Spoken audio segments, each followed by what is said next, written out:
Okay, quick video here. This was off the 2003 Chevy Express van, cutaway box truck, 6-liter. Having tons of electrical issues, and this is box actually caught on fire.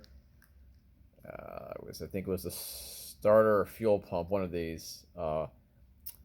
Started. I was trying to clean up the connections the best I could. You can see there were, well, you can't see here. I mean, there's some, you can see some of the green through here. So I took this apart. So essentially this is what it's going to look like on the inside. Of course it's going to stick now. There's nothing in there. So that's it, empty. And this is the back side underneath. And as you take it apart, it's going to come in this exact order.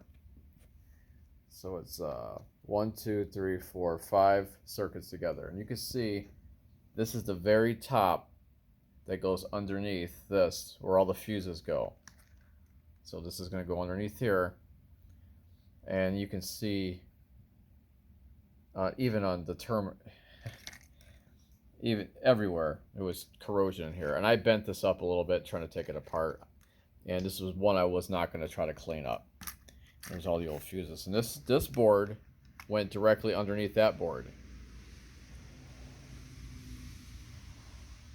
I'm going to put these in reverse order. You can see there's some here. The video's not going to show, but there's a lot of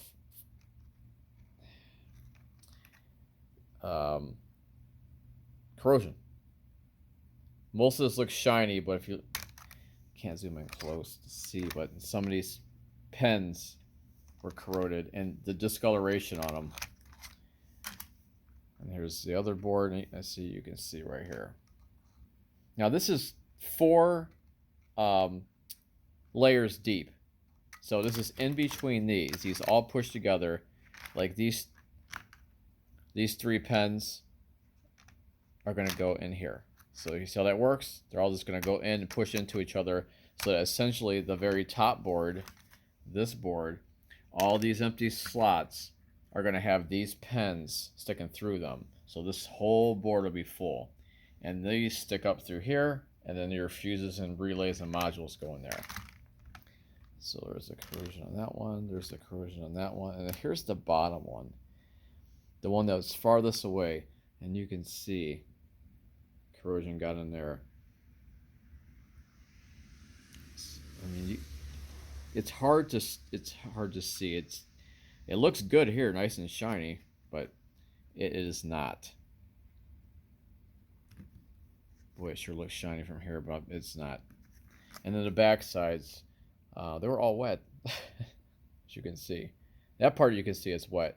You see the corrosion. It's minute from here, but when you add all these up, now mind you, this it's going to go, this is the bottom one. So that one's under here, sticking up through. And I mean, you can see there was corrosion. I mean, there's rust on there. These were, I mean, this one lug was pretty bad. I took one out. Which one was it? Was it this one? Oh, it was this one. This one wasn't being used. That's probably why it was that bad. And then on the bottom, this is where your main plugs go. Under here. So that's the breakdown of this fuse box. Circuit board I had. I just wanted to do a quick video. I'm throwing all this in the garbage. There's no need for me to keep this. I'll have this video, and once it's uploaded, you know how that is. It's never going away. Regardless if my channel gets shut down for things I say or not, this is not going anywhere. So you can see the back side of this. It's just really hard to see. I probably should have shot this video in the daylight. It would have been more clear. But that's how the fuse box looks on 2003 Chevy Express van. I'm sure, you know, they all look like that. These newer styles are much easier to replace. It's usually about a 30-minute job, taking your time. A lot of these fuses, if you look at them, and this is how the circuit board, I don't know why the camera wasn't showing it, but just white and ashy. Some of these look like they've been in there for a while.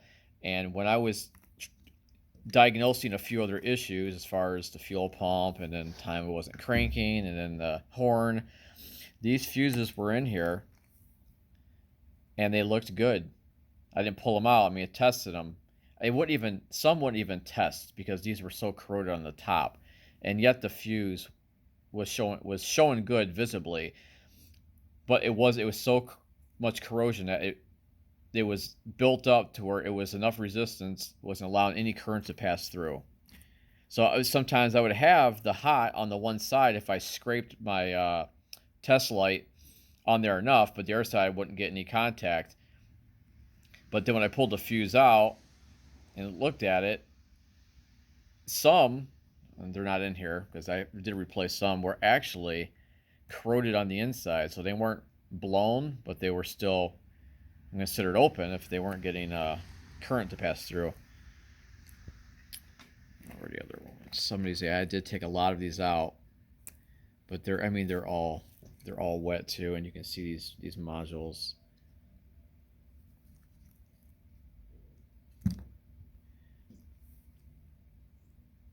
I've seen worse, and I've seen worse on another vehicle that I was working on, and there was no electrical problems.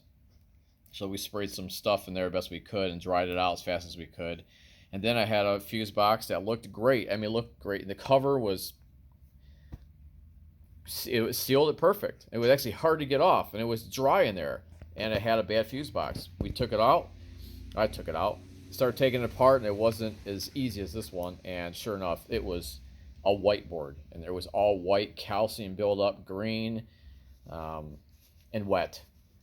And one main problem with the Chevys, GMCs, Cadillac, all that is the location of these on those vans. And when they're put on the fender well, if there's any water that's splashing under the engine compartment or underneath, if your cover isn't good, or where the main wires come in on the bottom, if that isn't sealed off right, you're going to have a board that's going to end up looking like this.